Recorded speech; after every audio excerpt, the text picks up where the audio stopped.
बहुत ही ज़्यादा गहरा सवाल है जो लोग मतलब पंडित डराते भी हैं लोगों को इस चीज़ से, और लोगों को पता भी नहीं कि वो चीज़ होती भी है नहीं होती है। कि कुंडली में आपका दोष बता दिया कि भाई आपका काल सर्प दोष है, आपका मांगलिक दोष है, तो क्या ये दोष जो पूजा पाठ करवाते हैं या उससे ठीक भी हो सकता है या वाकई में होता भी है दोष?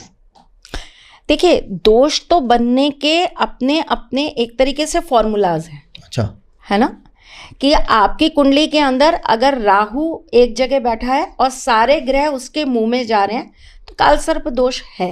अच्छा। आपकी कुंडली के अंदर। इसी तरीके से मांगलिक होने का भी आपकी कुंडली के अंदर नियम होते हैं कि अगर मंगल आपके पहले, दूसरे, चौथे, छठे या 7वें घर में बैठा है, 12वें घर में बैठा है, तो ये आपको मांगलिक दोष देगा ही देगा। इसी प्रकार से बहुत सारी चीज़ों के दोष होते हैं, ठीक है। जैसे कि शनि चंद्र साथ होंगे तो दोष होगा, गुरु केतु या गुरु राहु साथ होंगे तो दोष होगा, चंद्रमा केतु साथ होगा तो दोष होगा, सूर्य राहु साथ होगा तो दोष होगा, चंद्रमा राहु साथ होगा तो दोष होगा, सूर्य केतु साथ होगा तो दोष होगा। मतलब कहने का, जब भी कोई भी ग्रह या तो गलत घर में जाकर बैठ जाए या किसी गलत ग्रह के साथ संबंध बना के बैठ जाए जिससे उनकी बनती नहीं है, हाँ, तो कहीं ना कहीं दोष तो कुंडली में लगते हैं।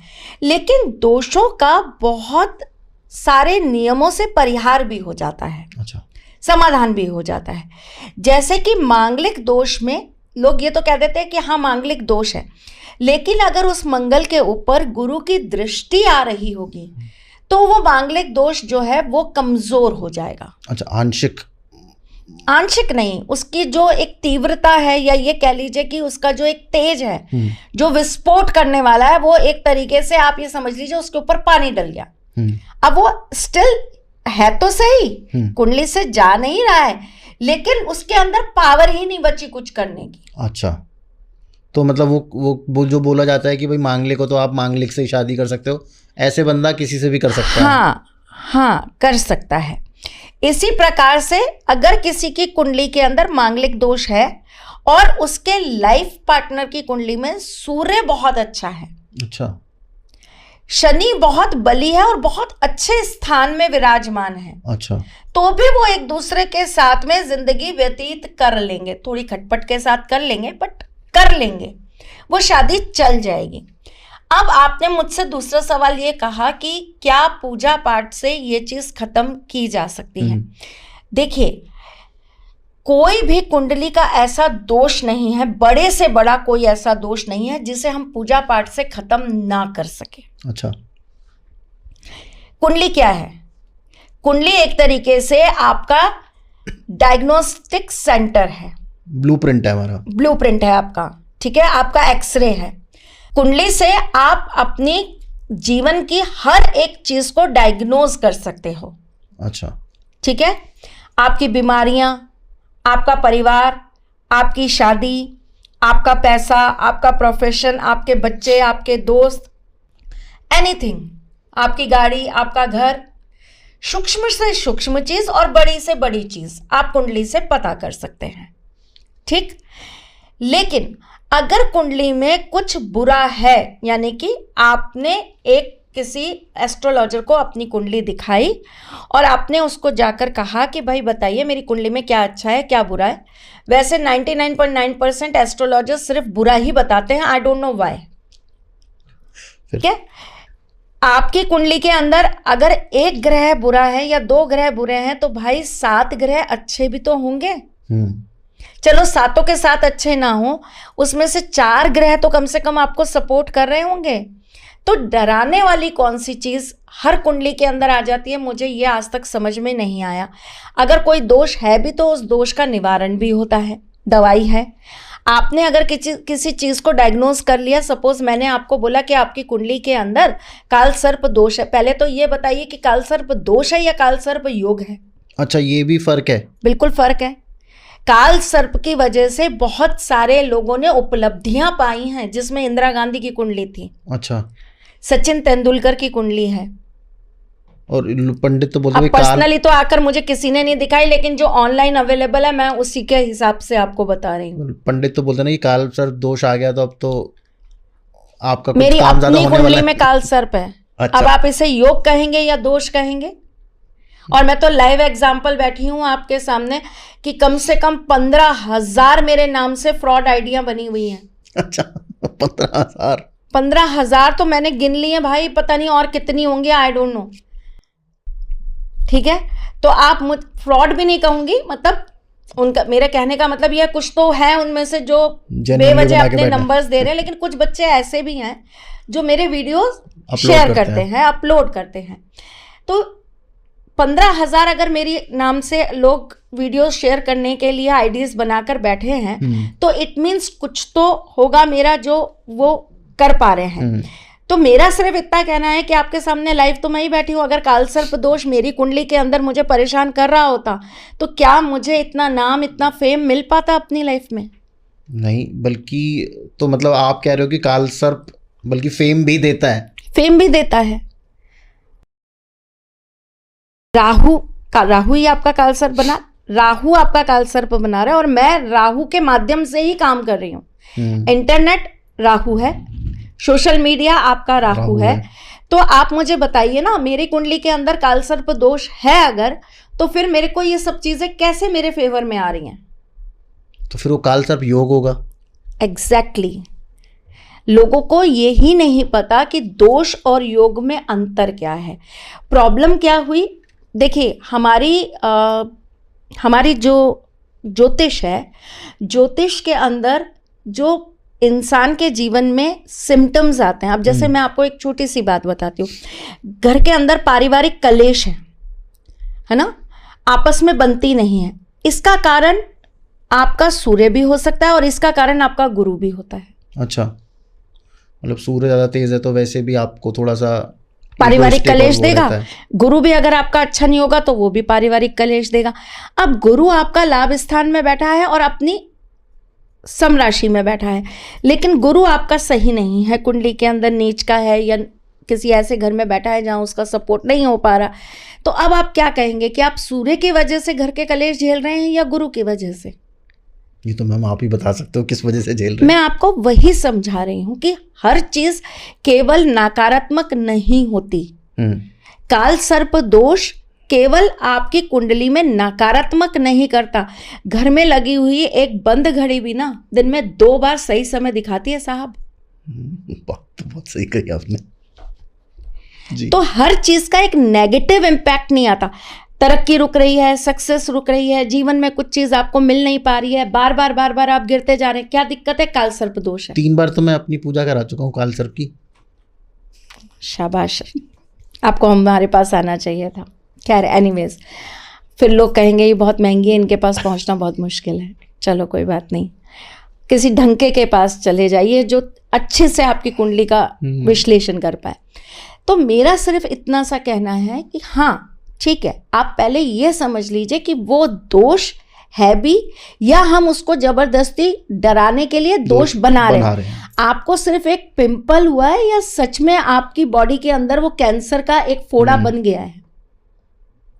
तो वो कैसे पता चलेगा मैम? वो कुंडली जिसको देखनी आती है, देखिए ये तो कुंडली देखने वालों पर डिपेंड करता है। अच्छा। जिसको कुंडली देखनी आती है अच्छी से, वो इन चीज़ों को बहुत अच्छे से आपको डायग्नोज करके बता देगा कि हाँ भाई ये चीज़ ऐसे है, लेकिन इससे डरने की ज़रूरत नहीं है। इसके नियमित आप छोटे छोटे पूजन पाठ करते रहिए या आप दान पुण्य करते रहिए, तो ये चीज़ खत्म हो जाएगी। अगर बड़ा है देन फिर आपको इसकी काल सर्प दोष की पूजा करा लेनी चाहिए। अब काल सर्प दोष की पूजा को लेकर देखिए, लोग घर में बैठ के काल सर्प दोष की पूजा करा देते हैं। हाँ। जबकि ये चीज बिल्कुल क्लियरली मेंशन्ड है कि काल सर्प दोष की पूजा कहां और कैसे हो सकती है। कहां और कैसे हो सकती है? काल सर्प दोष की पूजा अगर हमारे देश की बात करें, या तो किसी नदी किनारे ही हो सकती है जहां पर बहता हुआ जल हो, नदी हो, ठीक है, या फिर किसी ज्योतिर्लिंग पर ही हो सकती है। अच्छा। जहां पर शिव जी का स्वयंभू मंदिर हो, कोई ज्योतिर्लिंग हो, वहां हो सकती है। और वैसे अगर आप काल सर्प दोष के निवारण के लिए देखें तो एक त्र्यंबकेश्वर और एक उज्जैन, यही दो सिद्ध जगह हैं जहाँ पे आपको पूजा कराने से फल मिलेगा एटलीस्ट। जी। अब आप उस चीज का निवारण करने के लिए आप मंदिर आ जाइए, यहाँ भी कर देंगे, आप जो है घर में करवा लीजिए। अलग अलग जगह की अलग अलग पद्धतियां हैं। जैसे कि साउथ के अंदर अगर आप जाएंगे तो काल सर्प का निवारण बिल्कुल अलग तरीके से किया जाता है। अच्छा। वहाँ की पूजा बिल्कुल अलग तरीके से होती है, हमारे यहाँ बिल्कुल अलग तरीके से होती है। अच्छा। नॉर्थ में तो अलग अलग सिस्टम है ना, क्योंकि आपकी सारी चीजें विपरीत हो रही है ना। साउथ में उनकी अपनी चीजें चलेंगी, नॉर्थ में अपनी चीजें चलेंगी, दोनों को हम मिक्स नहीं कर सकते। तो देखिए, चीजों को करने से फल आपको तभी प्राप्त होता है जब आप उस चीज को सही तरीके से कर दें या करवा लें। अब आपने किसी ऐसे पंडित से अपना पूजन करा लिया काल सर्प का, जो ना तो नित्य नियम से अपना पूजन करता है, वो वैसे आजकल नहीं मिलता है कोई, ना अपना जाप करता है, ना अपनी संध्या करता है, ना गायत्री जाप करते हैं, ना उनका कोई नियम संयम है। तो ऐसे व्यक्ति से अगर आपने अपना काल सर्प का पूजन करा भी लिया तो भी कोई फायदा तो नहीं। आपको क्या फायदा होने वाला? यही गलतियां लोग दान के लिए करते हैं। अच्छा, मेरा अगला क्वेश्चन वैसे यही होने वाला था कि क्या दान से भी ये सब चीजें ठीक हो सकती है? दान पुण्य करने से बिल्कुल हो सकती हैं, लेकिन देखिए तरुण, दान भी आपको उचित व्यक्ति को ही करना पड़ेगा। 4 तरह की चीज होती है: दान, दक्षिणा, भीख और भिक्षा।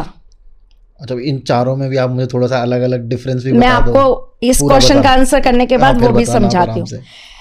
पर आप जो भी चीज कर रहे हैं, चाहे आप दान कर रहे हैं या आप दक्षिणा कर रहे हैं, आप किसी को, एक भीख ही ऐसी है जो आप किसी को भी दे सकते हैं। अच्छा। भीख आप किसी को भी दे सकते हैं, किसी भी जरूरतमंद को आप भीख दे सकते हैं। ठीक है। लेकिन अगर हम बात करें दान की, अगर हम बात करें दक्षिणा की, या हम बात करें भिक्षा की, वो केवल उचित प्राणी को ही देकर आपको उसका फल प्राप्त होगा। अच्छा। अब दान में लोग क्या करते हैं? उठाया अन्न और दान करने चले गए, ठीक है, उसके नियमित ना आपने जप किए, ना आपने पूजा करी, और आपने जाकर दान कर दिया। जैसे ग्रहों का दान ही आपको बताती हूं मैं। ऐसा बोलते हैं कि भाई इस ग्रह का ये दान है, ये दान कर दीजिए, इस ग्रह का ये दान है, ये दान कर दीजिए। अब इसके अंदर एक और बहुत बड़ी मिथ्या आती है। क्या मैम? जो लोग बहुत क्वेश्चन उठाते हैं, और खास करके फिल्मों में ये क्वेश्चन बड़े उठाए जाते हैं कि शिव जी के ऊपर क्यों दूध चढ़ाया जाता है और वेस्ट किया जाता है, ये आप किसी गरीब को भी पिला सकते हो या किसी गरीब को भी दे सकते हो। अब सुनिए, चंद्रमा का जब दान किया जाता है तो उसमें सफेद चीजों का दान करना बताया गया है। ठीक है, कि जब जब चंद्रमा आपका पीड़ित होगा तो आप उसके नियमित सफेद चीजों का दान कर सकते हैं। दान करना मतलब क्या? आप उचित ऐसे पहले तो ब्राह्मण को ढूंढिए जो आपके चंद्रमा के जाप करेगा। हाँ। फिर आप उसका होम कराएंगे। होम मतलब मैम? हवन। हवन, ठीक है। ठीक है, दशांश हवन करते हैं अपन, ठीक है, वो कराएंगे। फिर उसके बाद वो उसके नियमित आपको दान करेगा, जिसके अंदर आप सफेद रंग की वस्तुएं उसको दान कर सकते हैं। उसके बाद में आप ब्राह्मण भोज कराएंगे, और उसके बाद आप कुछ प्रकृति के नियमित चीजें करेंगे, जैसे कि पक्षियों को दाना डालना, गाय को चारा खिलाना, ये सब करेंगे। तब जाकर आपका वो दान जो है वो पूर्ण होगा। ग्रहों के नियमित बता रही हूं मैं आपको, ये आपका दान पूर्ण होगा। ठीक जी।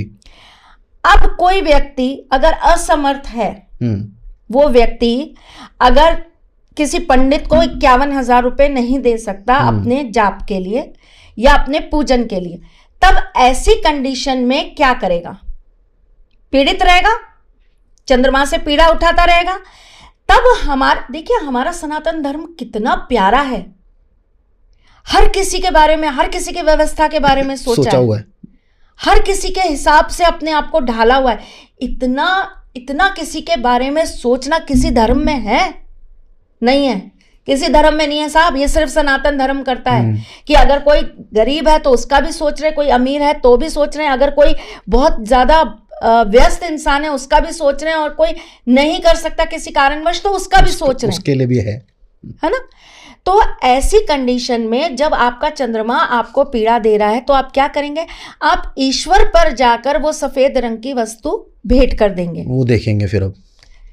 और ईश्वर को दी हुई चीज के लिए, ईश्वर को जब हम कोई भी चीज दे देते हैं तो वो दान नहीं, वो क्या हो जाता है, दक्षिणा। अच्छा, तो वो क्या हो गया, दक्षिणा। दक्षिणा।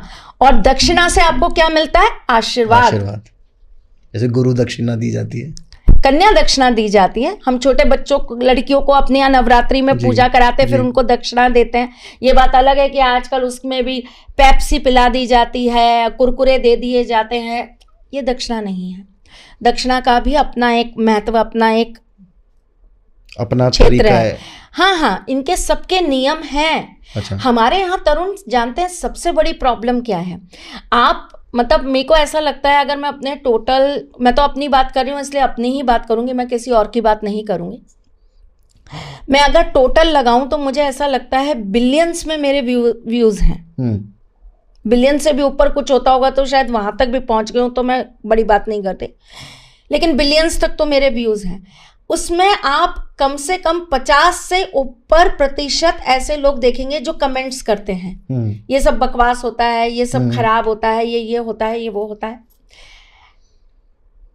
कई कई जगह मैं कोशिश करती हूँ कि मैं उनको जवाब दूं, कई कई जगह मैं उनसे कहती हूँ कि बेटा किसी दिन समय आया तो जरूर आपके सामने बैठकर इस बारे में चर्चा करूंगी, तब आपके प्रश्नों का आपके ही हिसाब से आपको जवाब देने की पूरी कोशिश करूंगी, और आपकी ही लैंग्वेज में आपको समझाऊंगी कि इसका अर्थ क्या था जो तुमने मुझसे पूछा और तुमने उसका अनर्थ कर दिया।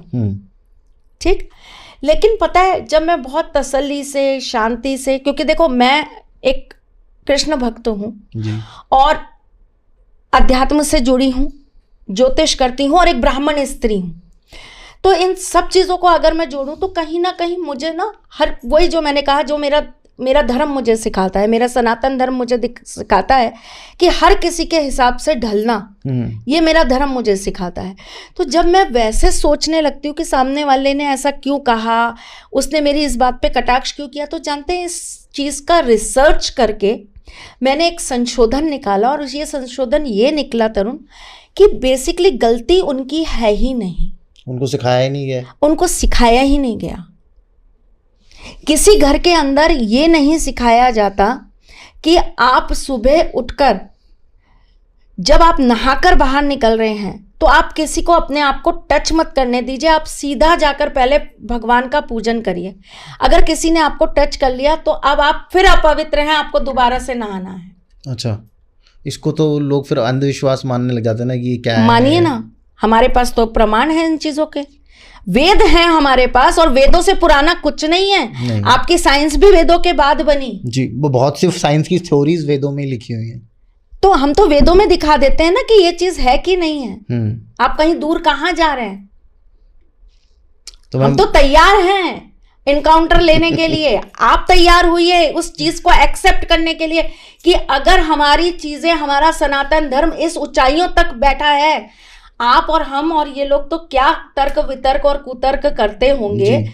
जब ये चीजें लिखी गई थी तब उस समय इस पर कितना तर्क वितर्क कुतर्क हुआ होगा, शास्त्रार्थ होते थे उस टाइम पे। एग्जैक्टली। वो उसमें से फिर जो सही थ्योरी निकल के आती थी उसको फाइनल वो मान के लिखा जाता था कि हाँ ठीक है, अब सब लोग इस पे एग्री कर रहे हैं तो इसको लिखा जाना है।